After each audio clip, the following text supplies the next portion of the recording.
The magic wand.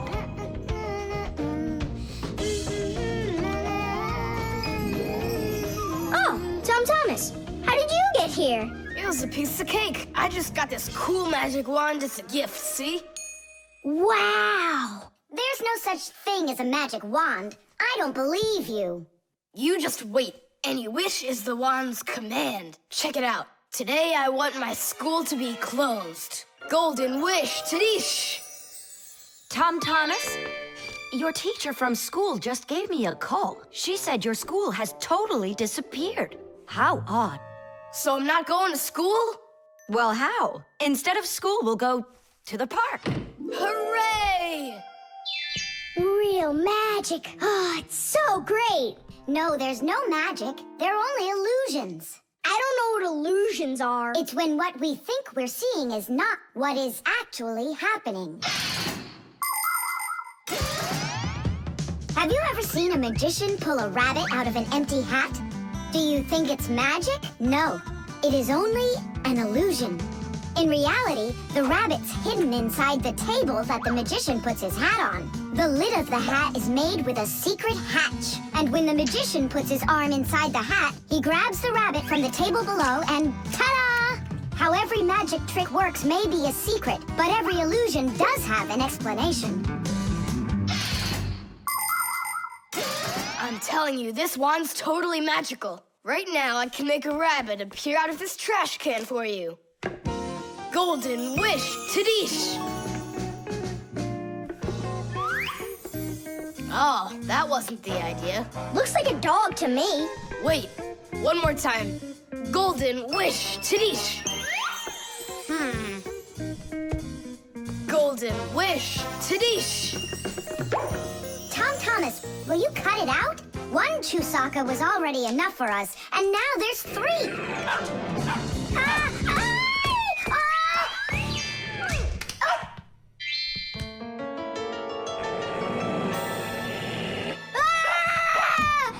Hey, Tom Thomas, please tell your rabbits that they can stop barking so loudly. Shame on you for attacking helpless little kids. Wait, I'll make you bigger now. Golden wish, Tadish!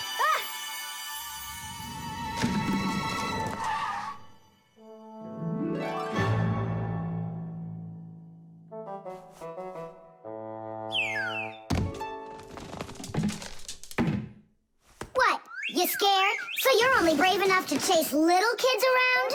Wow, I'm huge. I'm as huge as Tom Thomas. I'm huge! Oh, Nolik, be careful!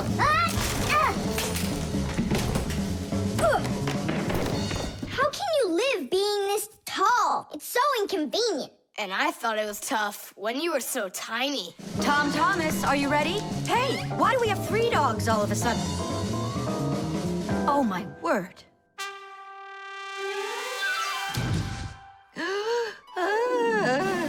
No! Why are you screaming? I was dreaming that someone had given me a magic wand. And then I had to make it big, see? And my mom saw you. That's awful. That would have made me scream. I wish I had a magic wand of my very own.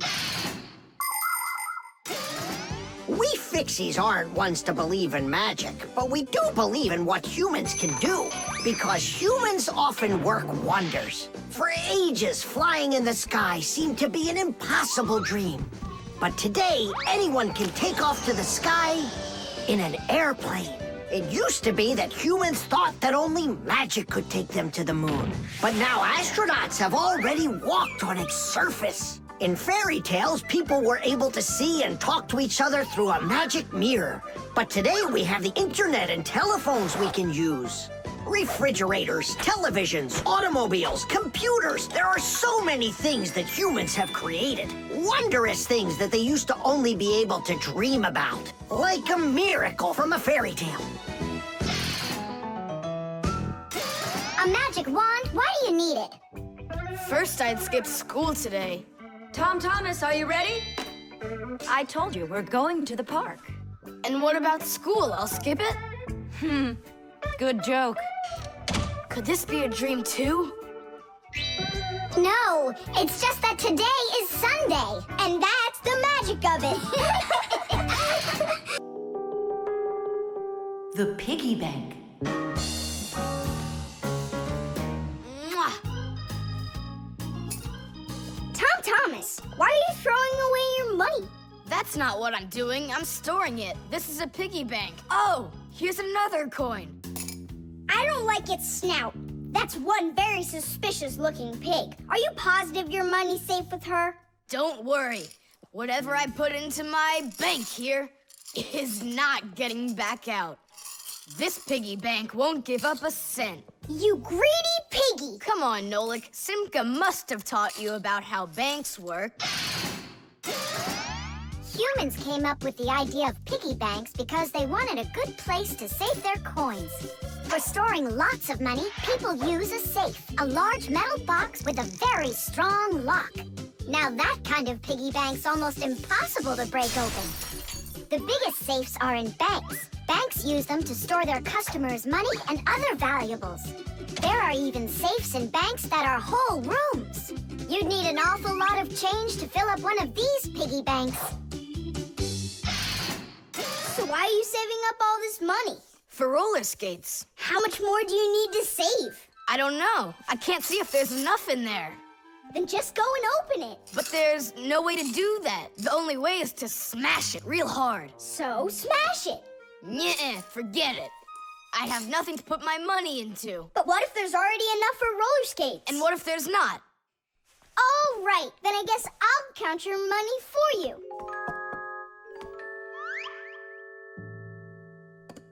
Tidish! Oh, whoa! Tom Thomas, you've got a fortune in here. There are many different kinds of money, and they're not just coins either.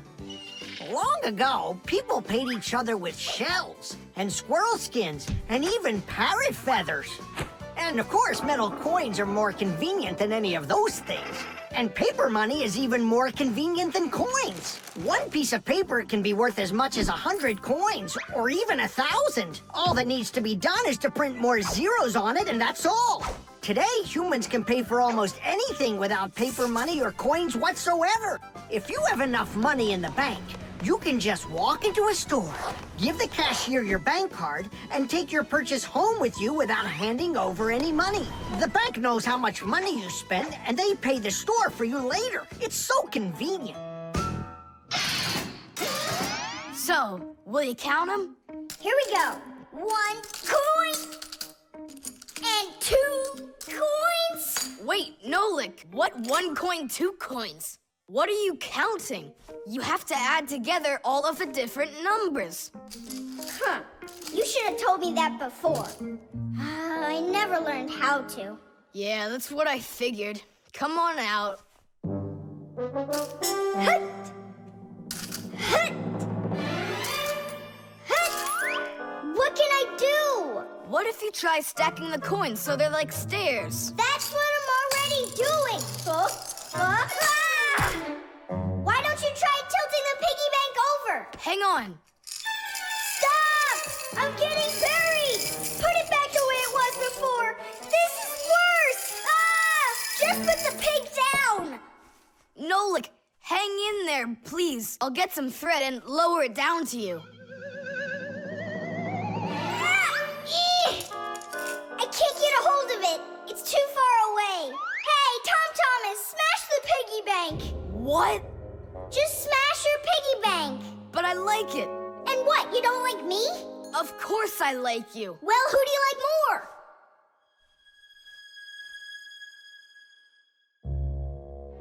You're my friend, aren't you? Of course. Then smash the piggy bank, will you? Okay, Nolik. I'm gonna do it.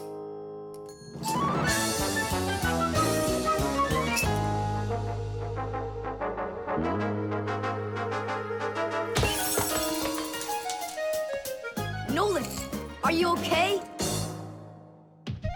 I'm okay. Thank you, Tom Thomas. my friend. No problem. At least now you can count up how much money you have. Nah, there's no reason to do it. There's no way it's enough for roller skates. You sure? What a shame. But now you've got all of this money here to buy a piggy bank that's totally brand new. The Electric Kettle. That's 4. Come on, Tom Thomas, just one more. Come on now, Tom Thomas. I know you can do it. 5. That doesn't count. That doesn't count. No, your chin was below the bar. Whew, that's all. I can't do anymore. You weakling. You're the weakling. I'm not. I just haven't eaten in a while, and that's why I lost my strength. You're a slave to food, Tom. And you see, that's the difference between us Fixies and you humans. Many people wrongly assume that the only way Fixies could live is by stealing food off of humans' tables. Or worse yet, by stealing it from their refrigerators. That's just a lie. It's not true at all. Fixies don't eat any kind of human food. So then where in the world do the Fixies get their energy, you're wondering? It's very simple. A Fixie's entire life is connected with devices. Fixies not only live inside of devices, but they take care of them and help them live longer. And in return for their help, these devices share part of their energy with the Fixies. So there you go. The Fixies help devices, and devices help the Fixies. Yes, we Fixies and machines have a symbiotic relationship. So we don't eat leftovers like cockroaches, because we're Fixies. 1, 2, 3, load! How's it possible that a big boy like you doesn't know how to make any food for himself? I'm able to cook, but I'm not allowed to turn on the stove. What can you make without it? Oh, yes. We have instant oatmeal. Look. Do you like oatmeal? You're joking. Only my folks say oats are healthy and make you stronger. Great. Well, then how do you cook it? It's not hard. All you gotta do is add hot water, and I'm allowed to turn on the kettle. Stop and check if there's water in there. If there's none, you can burn out the kettle. It's got enough. Then you can turn it on. Hey, tell me, how does the kettle turn off? I mean, how does it know when the water's hot enough? Inside of an electric kettle, there's a heater hidden underneath its bottom. When you turn on the kettle, the heater warms up the water until it boils. And the boiling water gives off steam that heats up a special metal plate at the top of the kettle. The heat causes the metal plate to bend, and that turns off the switch. So you could say that an electric kettle feels when the water's boiling.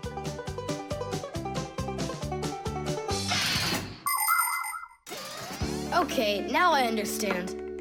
Hey, why do you need 3 bowls? You don't need to make any oatmeal for us. It's not for you guys. It's for my mom and dad. Start out here. No! Keep pouring into this one. And I say pour it here. And I say first you should pour it into mine.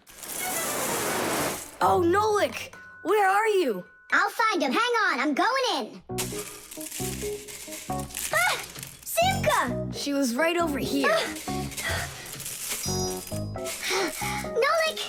Over here. Simka! Here. Nolik! There. Ow!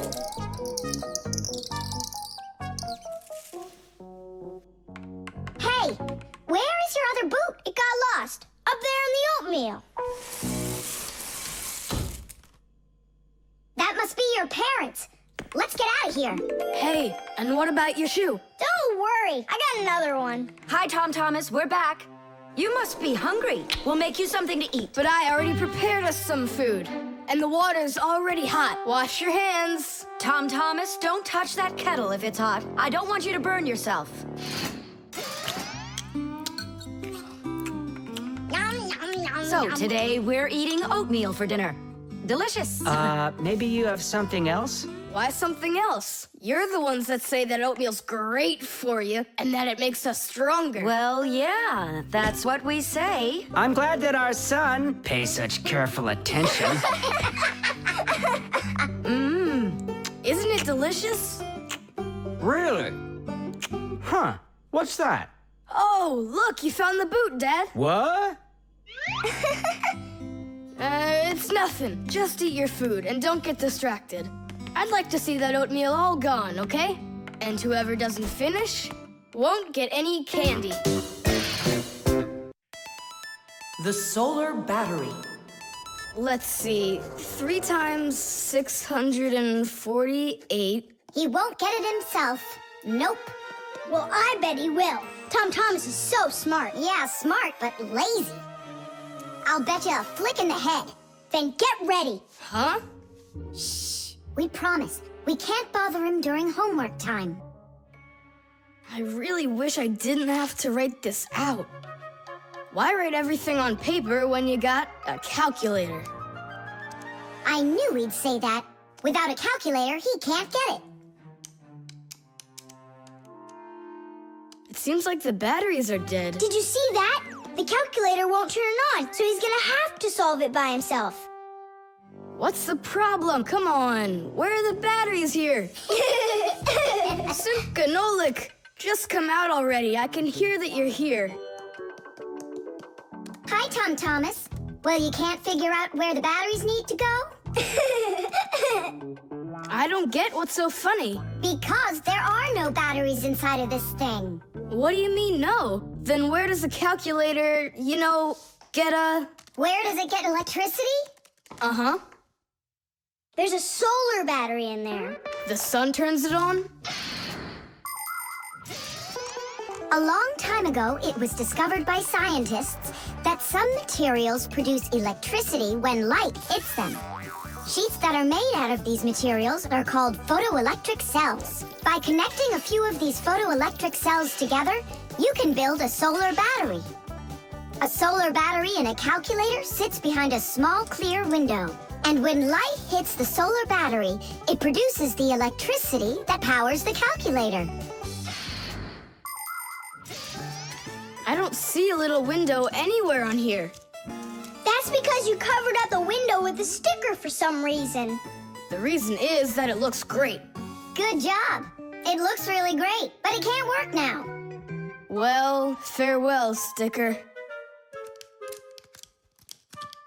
I can't get it off. Then just leave it alone. Go ahead and solve the problems without the calculator. Then I'll be the one flicking you. Flicking who? Did you forget? We're the Fixies, and we have to fix everything. Simka, that's a sneaky plan. It's not sneaky at all. You better find something to tear off the sticker with. Okay, how about them?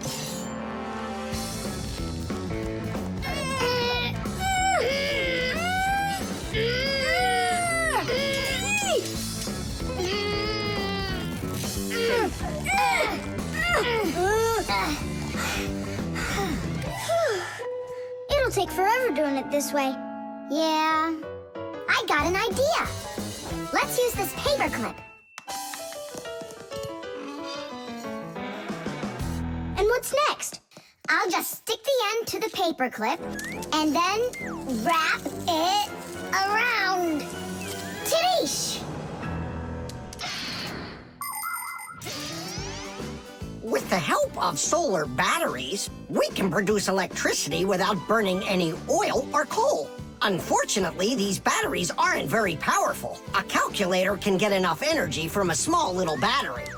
But in order to power a whole city with solar energy, you need to have power plants with huge fields full of solar batteries. And of course, it's best to build these plants where the sun shines bright and long, like out in the desert. By the way, in outer space, the sun shines very brightly, and it's never blocked by clouds. That's why all of the vehicles and satellites in space use solar energy for power, including the International Space Station, where astronauts from different countries work together. Tom Thomas! What, you guys all done? Uh-huh. Now you can go solve your problems on the calculator. But I already solved them on paper before you peeled off the sticker. Hooray! I'm the winner! Ow! That's totally unfair. If it wasn't for the sticker, you would have lost. What's going on? Nothing. Never mind. That's nothing to you? Well done, Tom Thomas. You got them all right. Now it's working. Look, a picture of our Nolik. Where? Right there on the calculator. Oh, I got it. 0 means no, Nolik.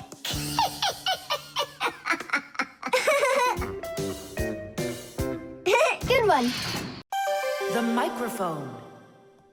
And what do you think? Should we go and see a movie?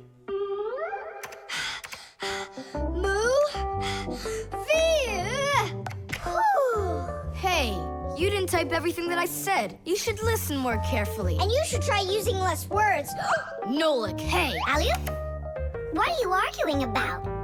Well, I was writing a letter to Johnny. I was, not you. I messed up my finger, and Nolik offered to help me. I had no idea that you're such a yapper. Oh, Now I see. Tom Thomas.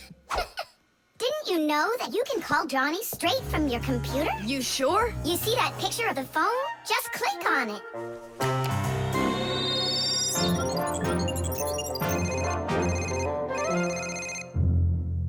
Hi.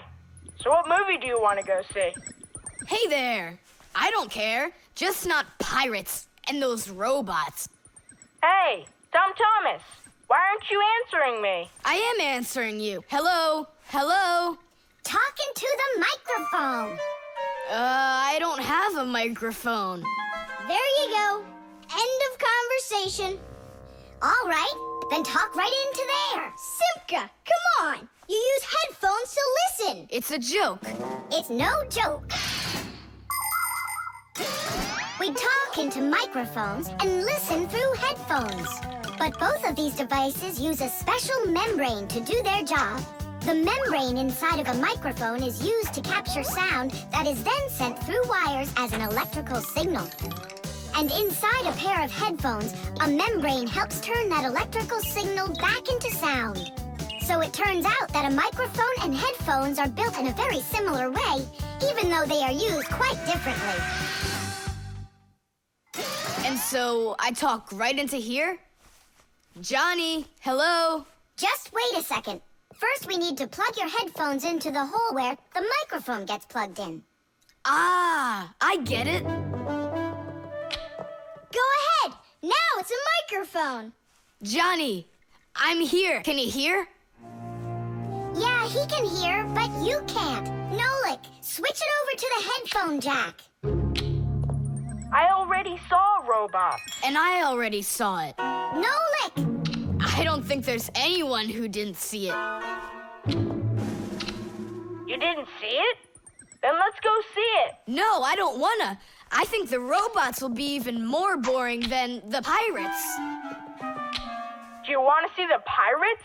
Make up your mind. Do you want to see the pirates or the robots? I don't want to see either one. Nolik, what are you doing? What am I doing? It's 'cause you and Johnny don't listen to each other. I've got a good idea. You need to talk like police on their walkie-talkies. When they're done talking and they're ready for an answer, they say, over. Great idea. When we talk to someone using the telephone, there are 2 channels for the sound. We talk through the first channel and listen to the other person talking through the second one. But sometimes 2 people need to talk to each other using only 1 channel. For instance, sailors and taxi drivers use 1-channel radio sets. When a radio set's turned on, you can hear the other person talking, but they can't hear you talk unless you push a special button down. Then they'll hear you, but you won't hear them. So that means you have to take turns talking, because if everybody tries talking at once, nobody will understand anything. So then, to let people know that you're done talking, and you're ready to listen to what they have to say over. Johnny, hello. Why don't we try talking like police on their walkie-talkies? Whenever you're done talking, say to me, over, over. All right. So are we going to the movies? Over. Nah, I don't feel like it. Why don't we go play ball instead? Over. Sounds good. Who were you talking to before?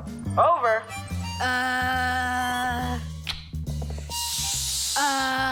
I can't tell you that. It's classified. And we policemen, we follow the rules. Wow, that worked out great. You two are the best. Over. Oops. We try our best. Over. We do. Especially me. I'm completely over.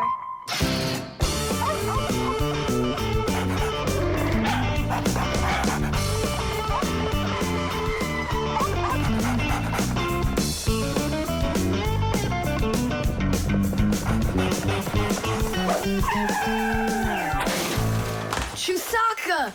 Get away from here! So where did it go? Oh, here it is. Hey there, Tom Thomas. So what's on the disc? Hi there, Nolik. Hi there, Simka. It's a cartoon about Gulliver in the land of Lilliput. My friend Jeannie let me borrow it. I have it till tomorrow. And what's the story about? Well, it's about this guy who gets shipwrecked where people are just so teeny tiny. Fixies, you mean? No, not Fixies. Lilliputians. Lilliputians? Uh-huh. Know what, Simka? I think that you Fixies might have come from those Lilliputians. No way. Our grandpa told us a completely different story of the Fixies. When something is very well made, then the saying goes that it was made with just a little bit of soul. In old times, craftsmen made things to last, and in each appliance, they would leave just a little piece of their soul. Those little pieces of their soul would turn into tiny craftsmen called Fixies, who would then make the appliance their home and take care of it every day. And that's how the very first Fixies came about. But as the years have passed, fewer things are being made by hand, and more things are getting made by machines in factories. That means there are less and less new Fixies coming from human souls. Luckily, Fixies can fall in love with each other and have their own family, raising their children and teaching them well, so they'll grow up to become skillful and honest master Fixie repairmen. So you're mistaken. We're not Lilliputians at all. We're Fixies. Yeah, Fixies. Listen, Tom Thomas, why don't you show us the movie? Yeah, I want to learn about Lilliputians too. Really, I do. Sure, I'll show you.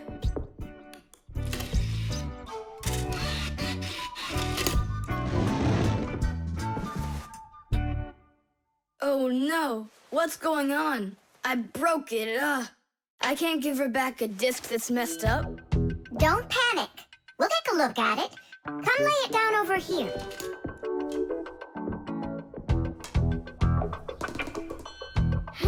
Tom Thomas, why is this disc all covered in jelly? Because I was touching it with my fingers. I mean, what else? It's obvious you don't know how a disc works at all. And you know how it works? Yeah, I know. Yeah? If we take a look at a digital disc through a powerful microscope, we can see rows of tiny valleys of different lengths. These valleys are actually a code for the cartoons, games, or music recorded onto the disc. Inside a disc player, a laser beam reads the code and helps turn it back into pictures and sounds.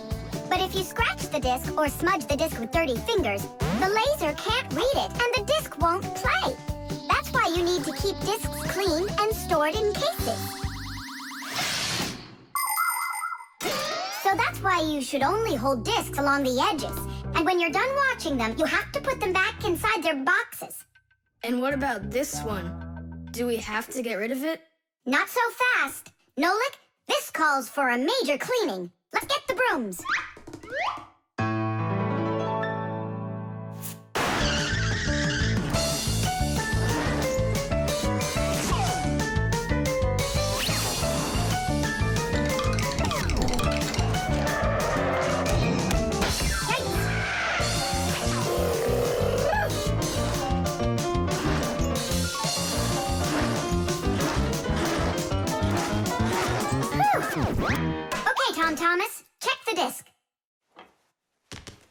you go.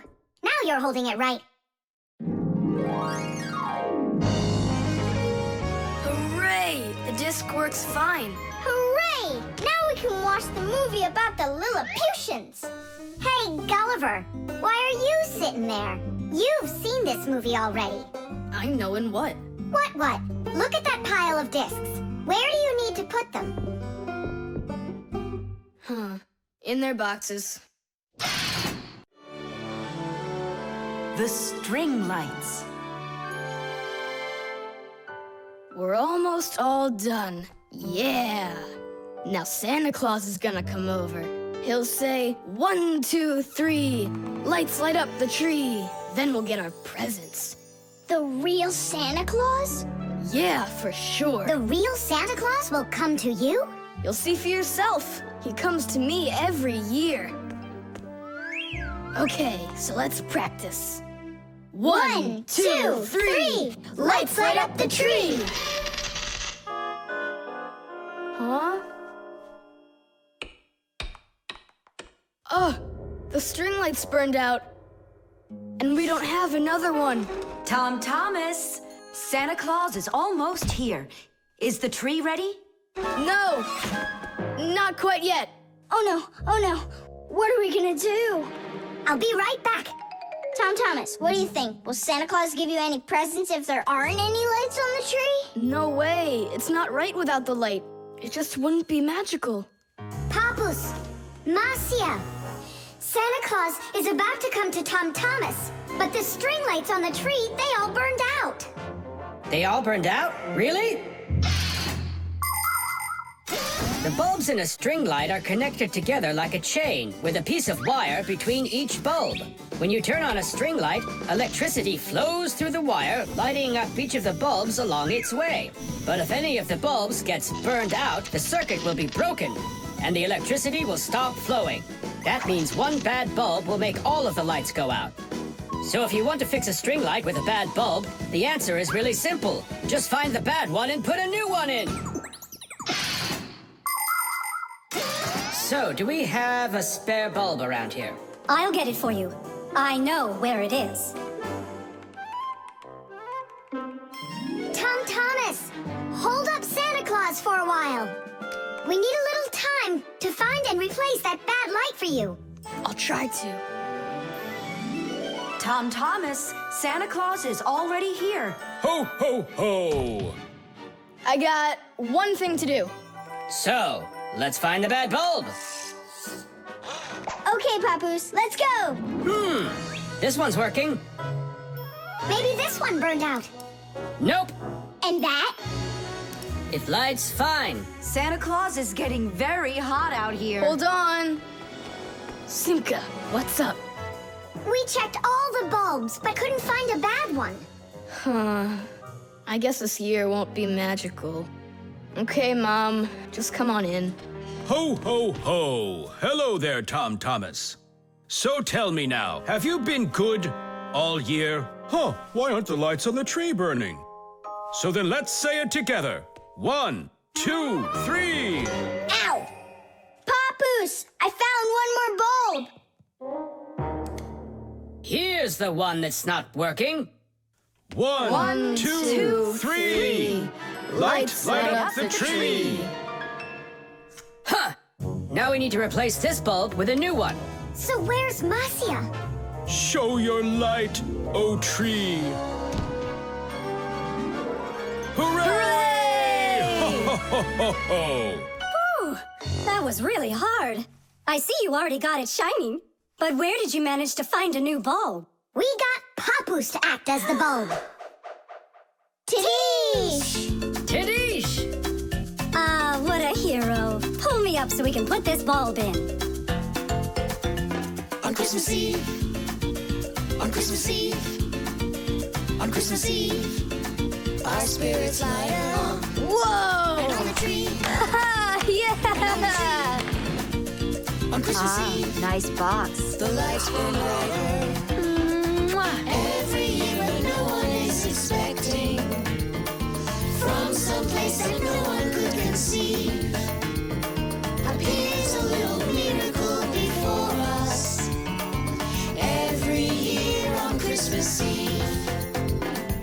Christmas Eve, on Christmas Eve, on Christmas Eve, on Christmas Eve, the clock it seems on Christmas Eve is ticking slower. Then suddenly, on Christmas Eve, a miracle on Christmas Eve, no one believes on Christmas Eve comes out of nowhere. Every year, but no one is expecting from someplace that no one could conceive. Yeah! A little miracle before us. Every year on Christmas Eve, the clock ticks slower. The mirror.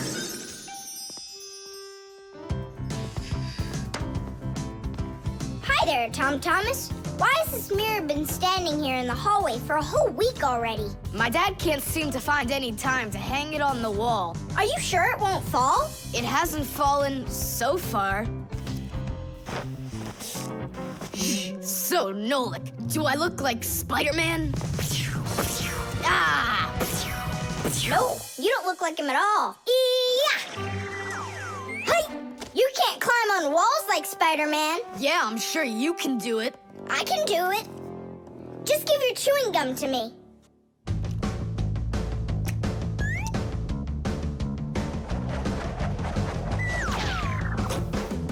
See that? Like in the movie. Oh, like that's really hard. Just keep watching.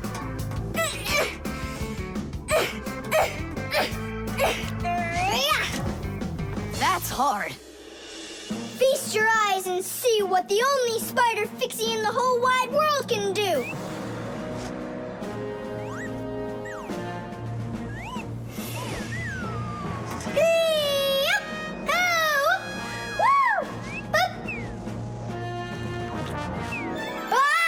Catch me! I gotcha!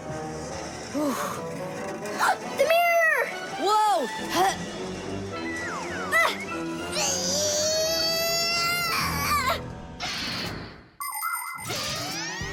Long ago, the only way humans could see their reflection was to look into water.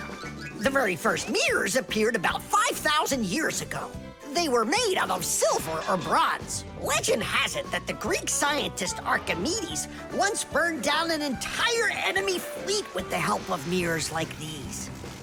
But humans only became able to see their reflections well after they started making mirrors out of glass. And we still use glass mirrors today. But of course, mirrors are not only used for looking at our reflections, they are also used in telescopes to collect the light of distant stars. And humans also use mirrors inside of automobile headlights so they will shine even brighter. Just look at all the things mirrors can do for you. Whew. Looks like it didn't break. Help me lift it so we can lean it back up on the wall. Tom Thomas! I've gotten a reflection in the mirror. That's impossible, because only vampires can't see their reflections. Or ghosts. But I'm not in there. So then, I guess you've become a ghost. No,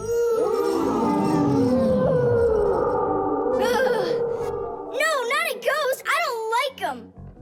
Hey, what's all the racket? Did you guys get yourself into trouble again? Simka! Me and Tom Thomas were playing Spider-Man, and I turned into a ghost for some reason. Yeah, ghost. That's silly. They don't even exist. Oh, you don't have any reflection either. Simka! You're a ghost just like I am.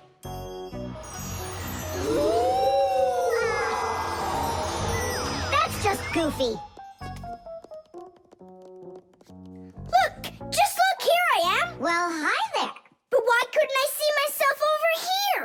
It's probably because the mirror is scratched on the back. Tom Thomas, do you think you can rotate the mirror? It's just like I said. Some of the special coating got scraped off of the back. A mirror is not just a piece of plain glass. Plain glass lets light pass through it, but a mirror reflects light. To turn a piece of glass into a mirror, people spray a special shiny coating on one of its sides that reflects everything. And then to protect the shiny coating, an extra layer of paint is put on top of it. But even with that protection, you still have to handle mirrors carefully. Because mirrors can easily scratch or even break. And do you think that this one is possible to fix? Yeah, we can do it. It's a good thing you have a pack-a-mat with you. I thought we might need it after you started screaming over here. Don't tell me you've got paint in there for a mirror. A pack-a-mat's got everything you'll ever need.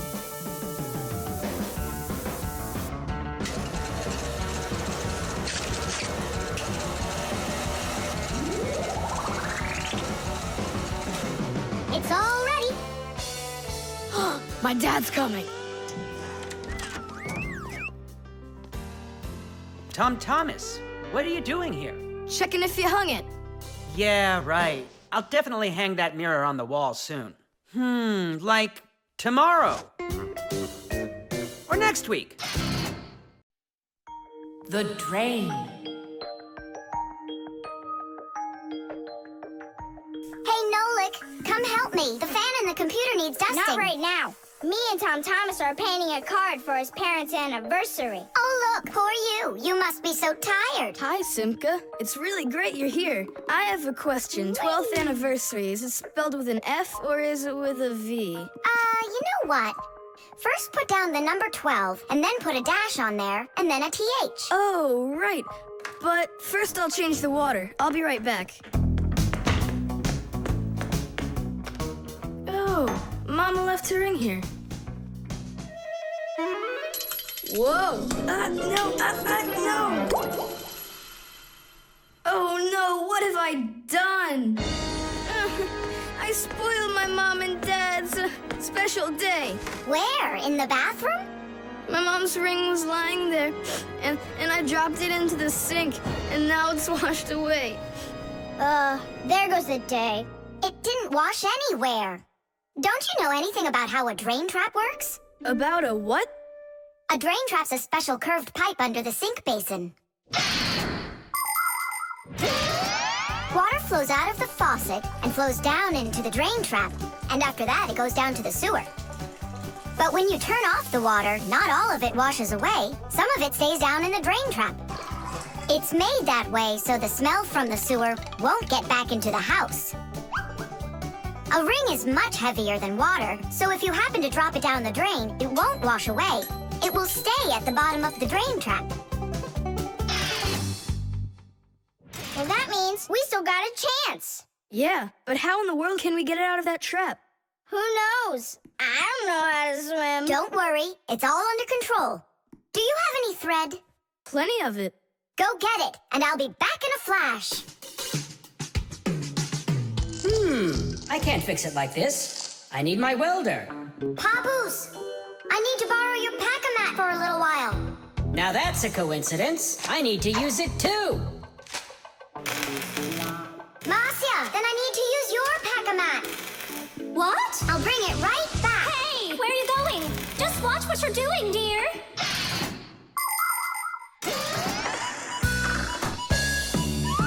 Just like the name says, Fixies live to help machines and appliances. But machines are very big and Fixies are very small, so they can't get by without tools. Long ago, Fixies worked with just about anything they could find. Little feathers, threads, pins, but now they have backpacks called pack-a-mats. Inside a pack-a-mat are all sorts of tools. Just push the button and the pack-a-mat spins around, quickly shooting out a hook or a magnet or even a parachute. Every adult Fixie has their own pack-a-mat.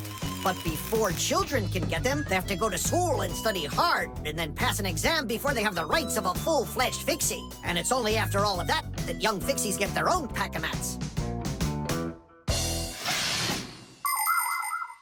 And what? You're going down there with just that on? Not just like this.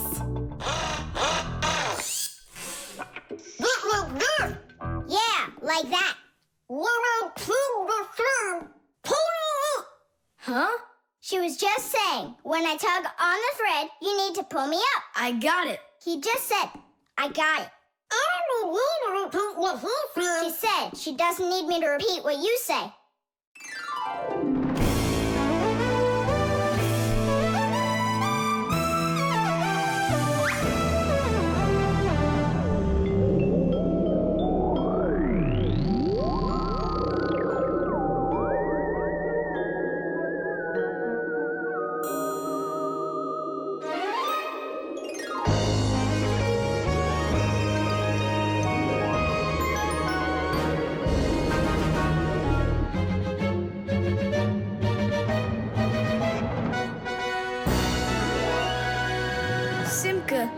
Nolik, thank you. You really saved the day. That's what Fixies are for. I said that's what Fixies are for. Tom Thomas, who are you talking with in there? Oh, your mom came back. No one. Hey, can you turn back into Fixies? I gotta ask you a question. I forgot. Should I write 12th anniversary with an F, or do I write with a V? Just write the number. You're right. Candy.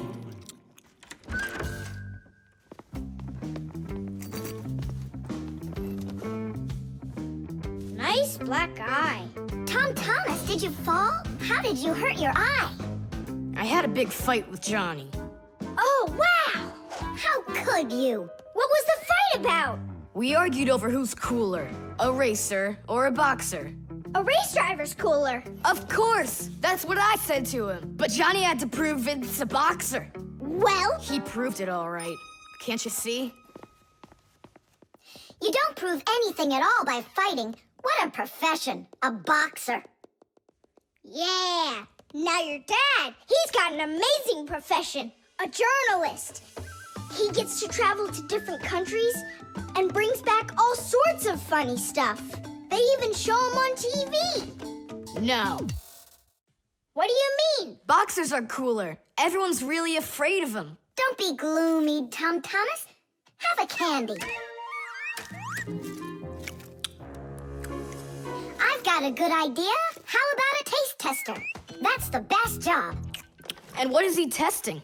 A taste tester is someone who tests the tastes of drinks and food. Yeah, how come? They want to find out if the food is delicious and what all the flavors are in it. Super! What a great profession. But a taste tester's not a job just anyone can do. I can do it. Then let's check. So open your mouth and then close your eyes.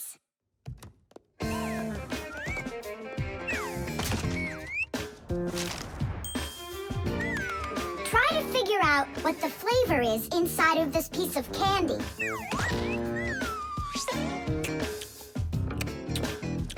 Strawberry. That's right. Good job, Tom Thomas. And this?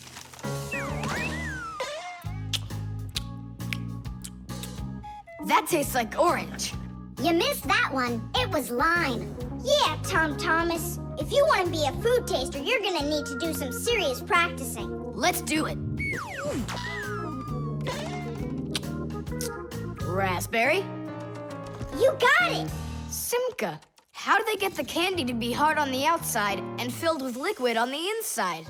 Don't get distracted. You're training. Yeah! Hard candy is made like this. First, a sweet syrup is cooked until it is thick and stretchy. Then the mixture is pulled into long, hollow tubes that are like noodles. As the tubes cool down, they start getting harder. And it's right then that the tubes are filled with the soft, fruity center and then cut into pieces. It all has to be done quickly before the tubes have a chance to get totally hard. And that's how candy is made that is hard on the outside and soft on the inside.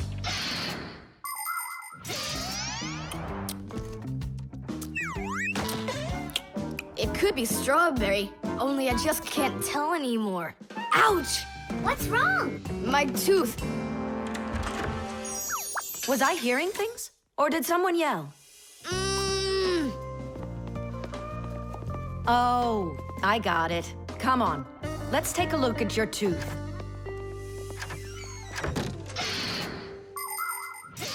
A taste tester has to be the most delicious profession in the world.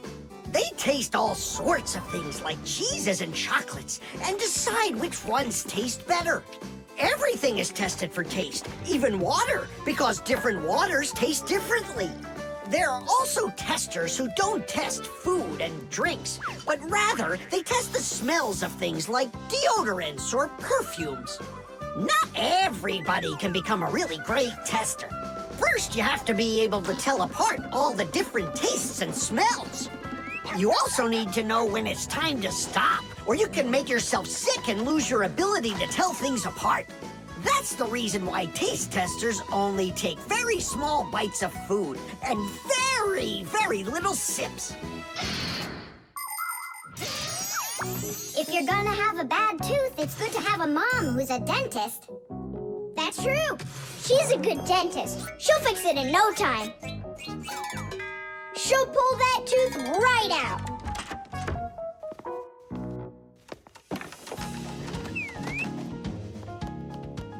So, did she pull it out?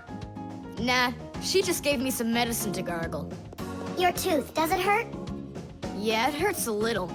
Hey, now I definitely know who's cooler than a boxer. Who? Who else? A dentist. Even boxers are afraid of going to the dentist. The remote. Hey, Simka, the button got stuck on the remote. How can we get it back out of there? Look and learn, Nolik. Please help. Oh, come on, come on, come on, come on, come on. Oh, oh, oh. Should I let it go now? Oops.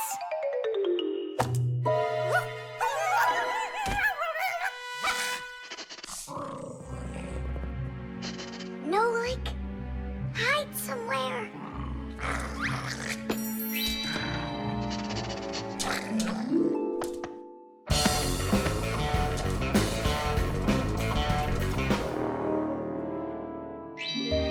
Nolik, she stole the remote.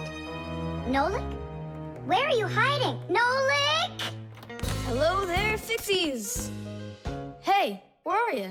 Hey, Tom Thomas, you got here just in time. Chusaka ran off with the TV remote. And so what? I can turn it on without it. And my favorite cartoon is just about to start. Forget about the cartoons, will ya? Nolik is missing!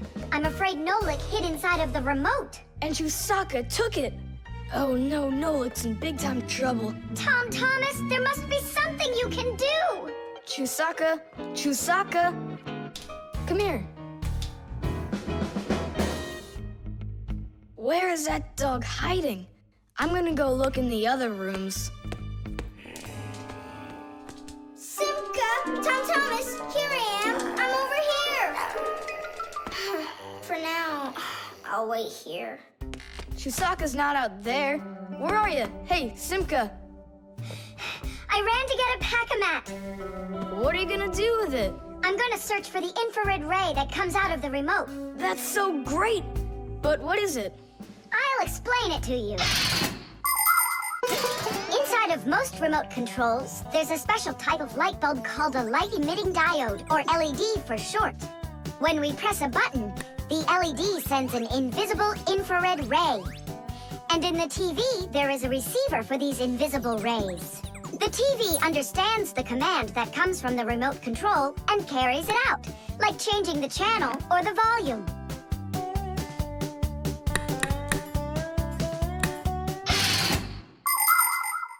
If the rays are invisible, then how is it possible to see them? In the pack-a-mat, I've got these special goggles that can help me.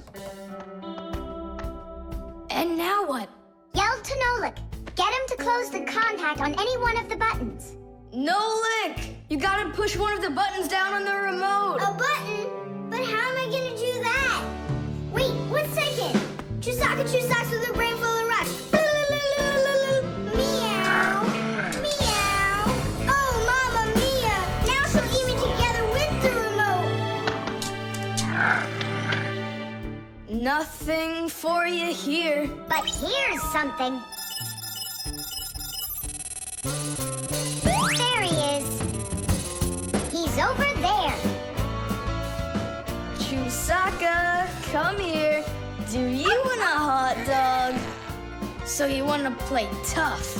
All right then.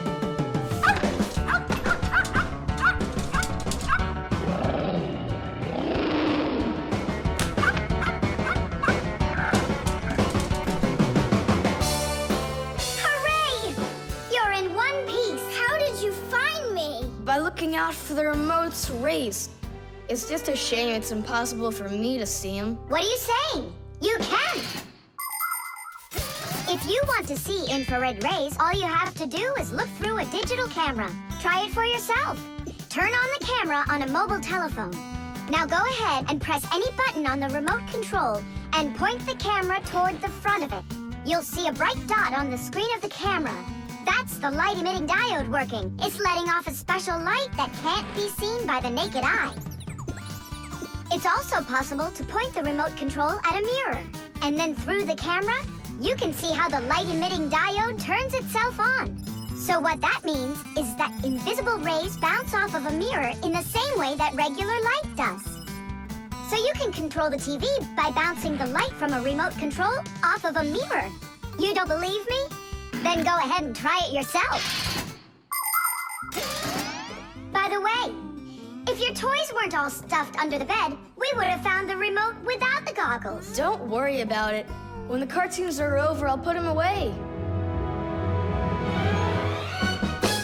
So, you done watching? Time to clean up. Whipped cream.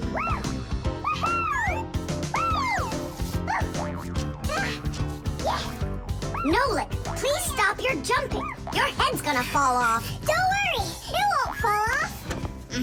That sounds good. Okay, I'll see you in a bit. Are you going somewhere, Tom Thomas? Me? Nowhere. Katya's coming over, so we can do our homework. I need some strawberries. Is she gonna bring the strawberries with her? You got it. And my job's to supply the whipped cream. They're so good together. Whipped cream, do you have any? I'll go and check. Wait, for me. Ugh. Simka, what do they make cream from? It's made from milk, and the milk you can get from a cow. And what about whipped cream? The cow jumps up and down like you, so the cream can get whipped up. Really? I'm joking, Nolik. I looked everywhere. We've got regular cream, but there isn't whipped cream. No problem. We can whip some up right now. Cream is thick milk with a lot of fat. If you want to make whipped cream, you need to cool down the cream, add some sugar, and then beat this mixture very well. This adds tiny air bubbles that turn the cream into a delicious, white, fluffy foam. But it's important not to overdo it. Or instead of getting fluffy, the cream will start getting thicker and thicker until it turns into rich, creamy butter.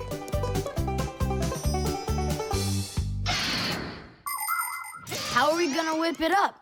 Look, there's a whisk.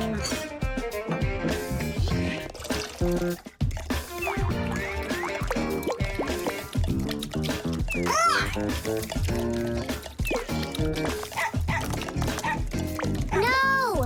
Hold on! How's that? It's not working. Maybe we need to use a different bowl or something. Do you think that a bottle would work? That's a really good idea. Now I don't have to worry about spilling this cream anymore.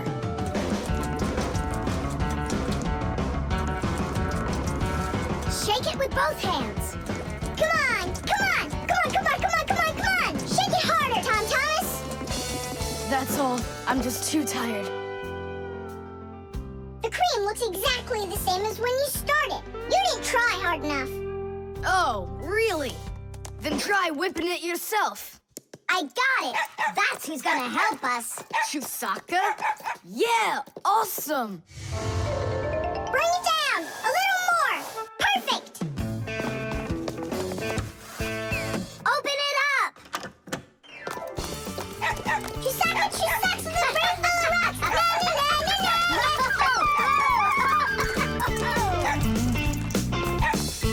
Telephone.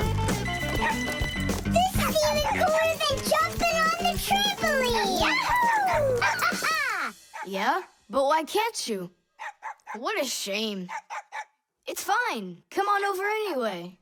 You can't reach us. You can't reach us.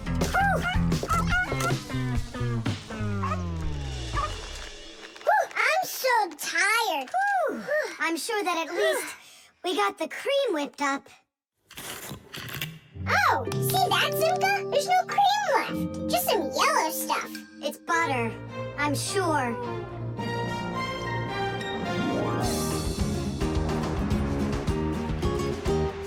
We overdid it. Piggy People make so many different things out of milk, like cream or butter or frosting for cakes and cupcakes. With dry milk, sugar, and boiling water, you can make condensed milk. And if you make it cold, brr, you get ice cream. And if the milk gets sour, no problem. Humans make all sorts of foods out of sour milk, like yogurt, sour cream, kefir, and buttermilk. If you drain off the extra liquid from sour milk, you'll have cottage cheese. And by boiling milk a special way, you can make all sorts of different cheeses. There are so many kinds of cheeses made throughout the world that it's hard to even count them all. And even certain kinds of chocolate can't be made without milk. You must agree that plain old ordinary milk is just one super magical, extraordinary thing. It's just awful, guys. What, Katya's not coming over? She's coming over, just without the strawberries. She didn't know that her grandmother had already used up all of them to make some jam. So you're telling us that we don't need any whipped cream? Right. Katya's bringing a cake, and she said that we'll need butter. She wants to make frosting out of it. Butter? I don't know if we have any. We got plenty. Paper. Hey, Tom Thomas! You're watering plants? Not only, I'm writing an essay for school. I don't get it. I have to write an essay that's called How I Take Care of Nature. Only I have to write what's true, so I'm writing what's true. Watering my plants. Oh! Chusaka. Chusaka, come here, girl. Stop. Don't be scared. Why did you pick her up? I want to pet her a little so I can write about how well I take care of animals. Tom Thomas, I want to take care of nature too. That sounds good. And what should we be doing?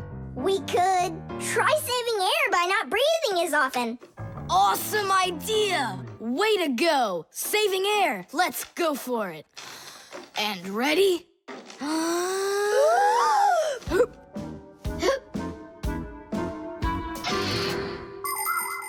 Humans invade nature and destroy more and more of her riches with each passing year. They extract her minerals and oil, cut down her trees, and pollute her air and water.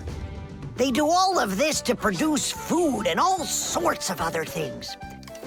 It's a shame that people don't really need all these things that they produce. They often buy something and then just toss it away when it's still almost new. And then there's all the food that humans buy and just throw away. So if you want to help nature, try not to buy anything that you really don't need. And take good care of the things that you do buy. And you can be sure that we Fixies will do everything we can to make your things last as long as possible.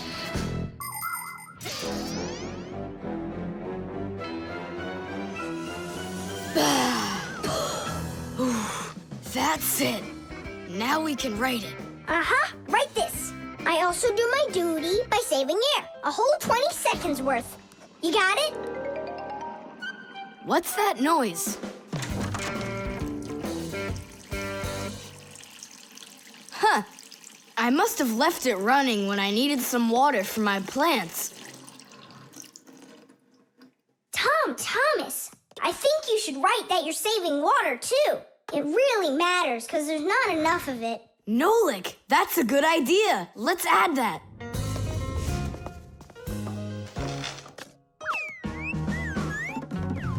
Hi there. What are you guys up to? We're writing about how Tom Thomas protects nature. It's a homework assignment for school. Uh-huh. I've already written how I'm watering the plants, I'm good to living creatures, how I'm saving air and water, and how I'm conserving carrots, too. I never want to eat them, especially in soup. Not eating your vegetables? No way. Doesn't count. You sure of that? Mm-hmm.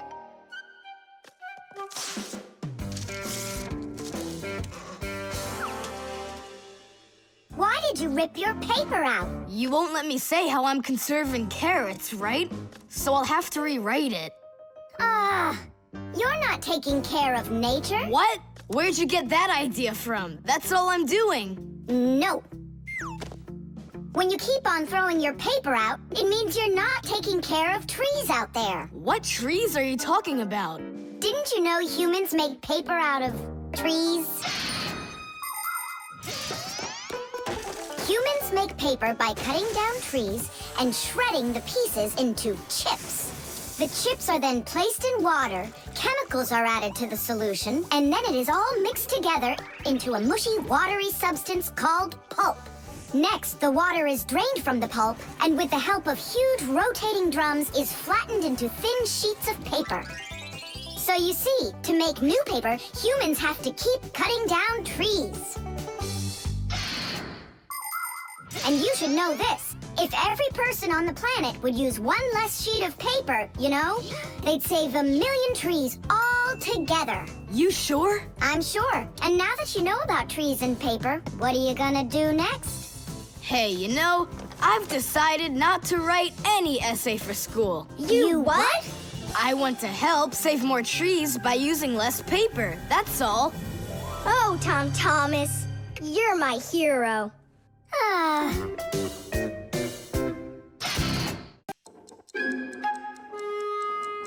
The combination lock.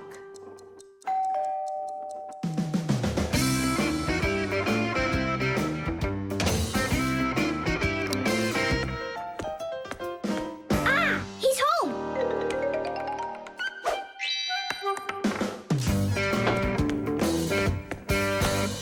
Nolik, are you here? Stop your hiding. I'll still find you. Nolik, is that you? Hey, come on, that's not fair. You saw.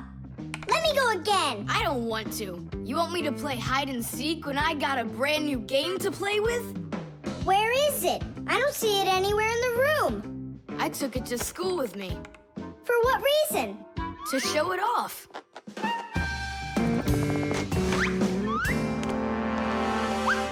Wow, awesome game. Tom Thomas, can I play your game? 'Cause I'm not done playing with it yet. Now just try asking me to do some favor for you. Wait, was it a 3 or a 4? It could have been 5. I forgot. What about? I forgot the combination. And now I can't even do my homework. Everything I need to finish is inside of there. I'm not climbing in to find out your homework. Don't even ask me. Tom Thomas, why do you look so upset?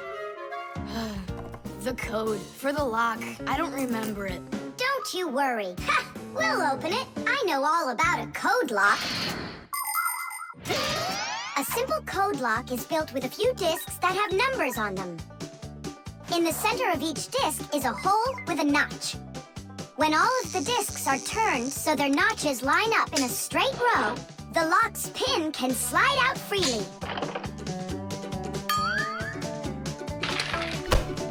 And to get the notches to line up, just turn the discs to the lock's code and the lock will open. It's that simple. It looks like we gotta take a look inside the lock. I see. Nolik, where are you?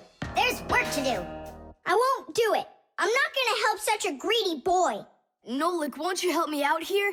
And I won't be so greedy anymore. All right, you broke me down. Only as soon as we're done, you're gonna let me play with the game. Right. There's no room in here. Hang in there. We'll start turning the discs one at a time, and you yell stop when they're lined up. Stop! Turn the next one now. Stop! Stop!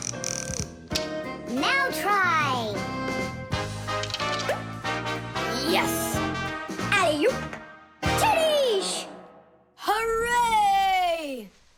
And your code was really simple. Way too simple. The secret numbers and letters that you use to lock something up are called the code or the password. And to make sure your password's a really good one, Here are some things you should know. Never choose a password that's really simple for someone else to guess. Like one with numbers or letters that are all the same or are all in order. It's also a bad idea to make a password out of your birth date or name. It's better to think of a password that's a bit more complicated. And don't forget your password once you come up with it. Write down your password on a piece of paper and keep it in a safe place, but don't show it to anybody else.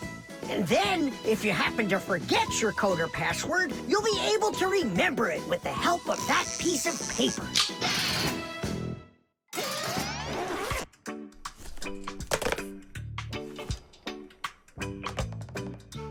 And why did you ever put a lock on your backpack? I was hiding the game from the other kids. Then why did you take it to school today? I wanted to show it off to my class. And did you show it? No way. If they would have seen it, they'd be like, I want to use it. I want to play. And so you hid it and didn't show it to anybody? Not to anyone. Then why take it to school, silly?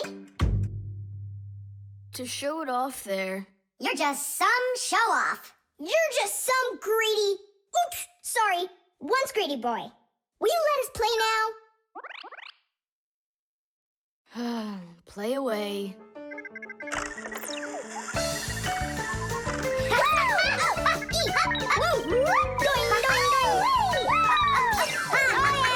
We're not bothering you, are we?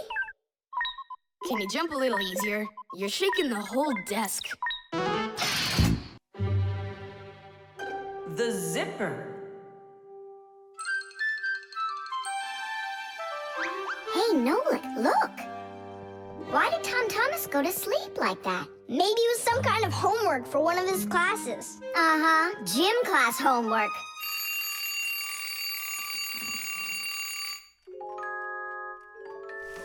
Good morning. Good morning. Hi there. You're looking good. My parents just bought it for me. Isn't it a cool jacket? And what, you slept in it all night? Yeah, once I tried it on, I didn't want to take it off, and I fell asleep in it. Yeah, life's never boring with you around. Oh, I think the zipper got stuck. And so what? You can leave your coat on, no problem. You're about to go to school, right? And you think I could sit in my class like this? How could I have broken the zipper? Don't worry, you haven't broken it, not yet. Here is a simple zipper. It is made with 2 rows of small teeth that pass through a slider. The slider has 2 holes on the top and only 1 hole on the bottom. When we pull the slider up along the zipper, the teeth grab onto each other and the 2 rows join together into one. And zip! The zipper's closed. To open it, all you need to do is pull the slider in the opposite direction. Then the teeth will come apart. But on mine, they're stuck together. And now what? What do people do in the morning? Do what they do. Exercise. And I'll have time to think it over. 1, 2, 3, and 4. 1, 2, 3. And then what about me? Go exercise too. 1, 2, 3, and 4. And 1, 2, 3, 4. 1, 2, 3, 4. 1, 2, 3, 4. Simka, come on, think of something. I'm sweating already. Soon, okay? Go get washed up in the meantime. Whew. Do you think I could help you think? I think not. I think you'd be better off washing. How's it going, Tom Thomas? Did she think of anything yet? What? Did she think of anything yet? Ah, gotcha. Nope, she hasn't thought of anything so far. It's so hot. Just pretend you're a polar scientist. They always work in their parkas, and you know what? I'll be the penguin. Hey, where are you going?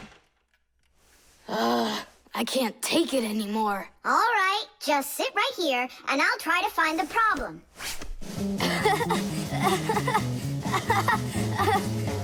You see? That polar scientist game's funny, huh? That's not it. It's Simka. Oh, she's tickling so hard. Stop squirming. And you stop tickling me. Aha! So that's why it won't open all the way. It's only a piece of thread stuck in there. Pull the slider up.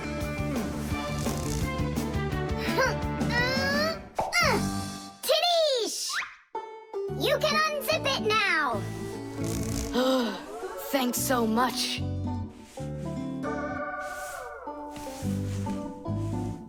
Here it is, a thread. That's what the whole problem was. You're kidding. So I've been sweating because of some piece of nothing? In technology, every little thing matters. I remember when scientists built one of the first computers around 60 years ago. It was a giant machine. It filled up several rooms and had more than 1 million parts. It was a technological wonder. But all of a sudden, this technological wonder went kaboom and broke, and no one understood why. The computer just stopped working, and that was that. The scientists were going crazy. They couldn't find a problem. Turns out that this huge computer broke because a little butterfly had flown inside the computer and got stuck in between some contacts. Yes, it's true. This huge machine went crazy because of a little butterfly. And that's how it goes. So you see, every little thing really does matter.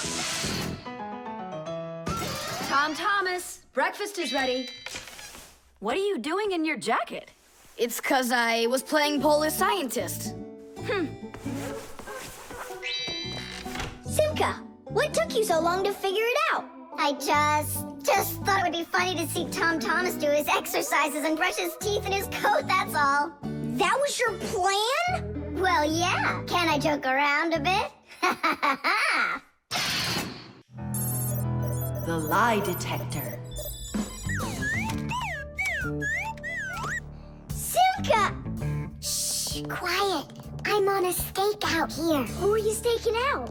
Huh? Tom Thomas. We've got to bet that he won't be able to survive 3 days without any TV. Really? Can I be on the stakeout with you? Shh.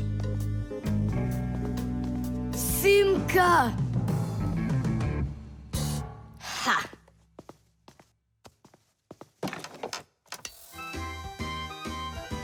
Aha! I gotcha. What? Who? You lost the bet, Tom Thomas. Just tell me you didn't. I didn't. Why didn't you? It's because I'm not Tom Thomas. What? I'm Tom's brother. That's totally not true. We know Tom Thomas doesn't have a brother. I meant his first cousin. Then how come you two look so much alike? It's 'cause our mothers are twins. So what should we call you? Who, me? John Johnson. And who are you, by the way? As if you don't know who we are. This room is beautiful. Sure is bigger than mine. I don't believe you. You're telling a lie. And what is your proof? Maybe he's not lying. There's a way to check it. How? Yeah, how? With a lie detector. You'll see. A lie detector is a device that is used to help figure out if someone is telling the truth or if they are lying. You see, when someone is lying, they always get a little bit nervous. Even though we might not see it, we know that a liar's heart beats a little faster, his breathing changes, and he sweats. A lie detector can pick up on all of these little things. And that's how a lie detector can be used to help find the truth. But you don't have a lie detector. But we know how a lie detector works, don't we? Or are you scared, Tom Thomas?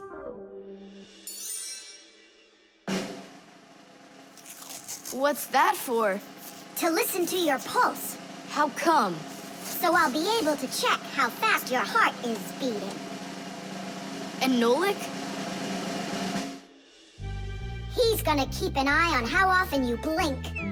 And what are you doing with the egg? The egg is an old African method. If you're not telling the truth, your hand will automatically squeeze the egg. And so, the egg will crack. Well, my egg won't crack. We'll see about that. Humans have tried to come up with all sorts of ways to find out the truth. For instance, in ancient China, they would put some dry rice in a person's mouth, when they told him the crime they believed he committed. Then they checked the rice. If the rice stayed dry, they believed he had committed the crime. In ancient India, a person had to bang on a gong while answering a judge's questions. If he started banging the gong louder, then it was believed that he was trying to hide the truth. And in Europe, if one knight accused another of lying, then they would just take part in a duel. Whoever won that one was said to be on the side of truth. No, it's not easy to hide the truth, but sometimes it can be even harder to find it. Answer yes or no. You got that? Do you have 2 ears? Don't you have eyes? Just yes or no. Yes. Answer. Are you a girl? Hey, come on. Yes or no? No. Where do you find such dumb questions? We just have to check what happens to your heart when you tell the truth to us. All right, now answer this. Do you know the Fixies? Yes or no? Yes. No. I forgot. His pulse is speeding up. Are you Tom Thomas? No. His pulse is racing. And his eyes have started blinking. And the Fixies, tell us where you learned about them. From Tom Thomas. He couldn't have told you about us. It's a secret. He could. Not true. It's true. It's not true. Yes, it is. Hey, look! The egg cracked. Just give up, John Johnson. All right, I'm Tom Thomas, guys. Tidish! Is it really possible to know if you lied just by measuring your pulse? With pulse, you really can. But you probably couldn't with the egg. You tricked me then. That wasn't nice. You weren't tricked. John Johnson was. Huh. You know what? I think you've got to get checked out on this lie detector. Ha! I don't think so. You need to get ready to give me my wish. 'Cause you're the one that lost the bet. The spare part.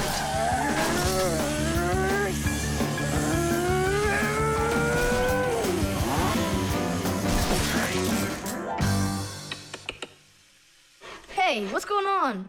It was just working. Hi there, Tom Thomas. Simka and Nolik. Look, I've got a Sorry, problem. no time to play. We're busy. Busy? With what? We got put in charge here for the day. We even get to use one of the pack-a-mats. Papoose and Marcia went out to visit our Fixie friends. Papoose used to be with them at the Space Center years ago. Ever since he was a boy, Papoose dreamed of going into space. And why not? Fixies work on rockets, too. He even got a job at the Astronaut Training Center. He was put in charge of the centrifuge, and he made sure it worked perfectly. The centrifuge is a sort of very fast carousel for training astronauts. And Papoose trained inside of it, too. Unfortunately, Papoose never knew the rocket was scheduled to fly on his day off. And when he found out, it was too late, and the rocket blasted off without him. Since then, Papoose hates his days off. But he still longs to fix something like that centrifuge. You know, something turning around like a washing machine. Too bad for Papoose that the one in his house seems to keep working perfectly fine. So that means today you fix everything? Uh-huh. Well then, it's your lucky day, because my car just broke down. Hooray! We've got work to do. Nolik, let's go!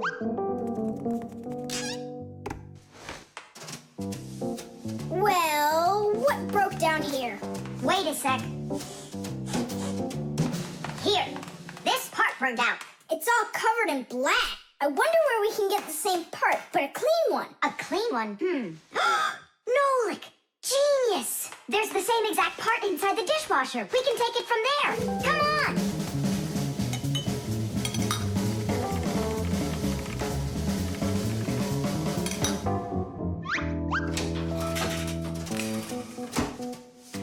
Do you have any idea how all these parts are connected to one another? With this thing right under you. It's a special part called a circuit board. A circuit board's made like this. First, the board gets covered with a thin layer of metal. Then, paths are laid onto the board where the electricity is going to flow. After that, all of the extra metal is washed off of it with a special cleaning liquid, leaving the metal paths that were drawn on the board. These paths work just like wires to connect the parts on the board to each other. And then all that's left to do is attach those parts to their places on the paths. Pull it! Tadish!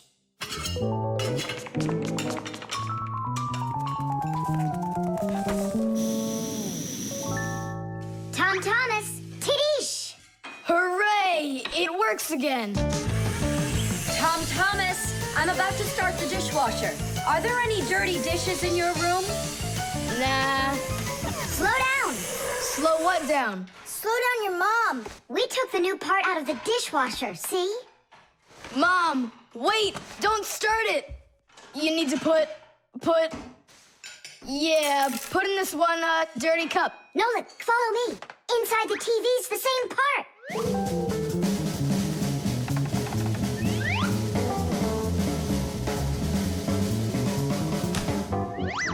Now back to the dishwasher. We barely made it. We grabbed the part from the TV in the living room. Not the TV, my mom's favorite program is about to start.